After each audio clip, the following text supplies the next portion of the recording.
When we think of boy band fan fiction, we often think One Direction, Wattpad, Tumblr in 2013, Harry Styles' The Internet Boyfriend. But did you know they didn't actually start there? Well, not even close. Long before Tumblr and Wattpad, boy band fan fiction actually started taking its own shape, just not in the way that we know it now, but on paper and in magazines. We have to go right to the original boy band, the Beatles. It's 1960, Beatlemania, and what's happening is the fans are making their own stuff. They had organized fan clubs, newsletters, their own magazines. They were writing their own scenarios even, inserting themselves dating the members.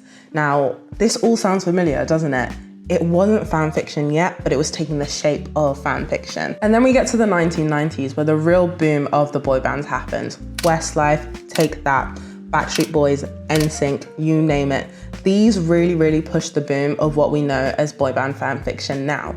The fans weren't just writing the magazines, they weren't just reading the magazines, they were creating their own online communities. And these were on the early internet sites like GeoCity and Angelfire. These pages hosted a lot of short stories, so members, ex-readers, romance self-inserts, and these were all through forums and links that were passed around instead of the traditional newspapers. So the boy band fanfic structure was already built in, but what changed is the internet progression. So we get to One Direction, it's 2010, and Tumblr, Twitter, and Wattpad are pretty much huge. And what this does is it puts boy band fan fiction into one space. And through things like Tumblr, pretty much what was in a small fandom space of fan fiction becomes internet talk. Everyone knows about Larry.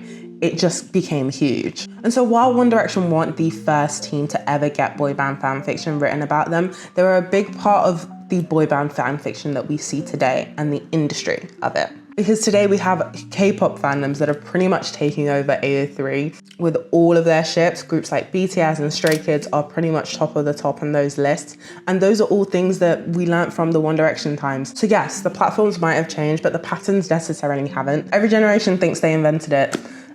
We might actually need to give credit to the Beatles about it.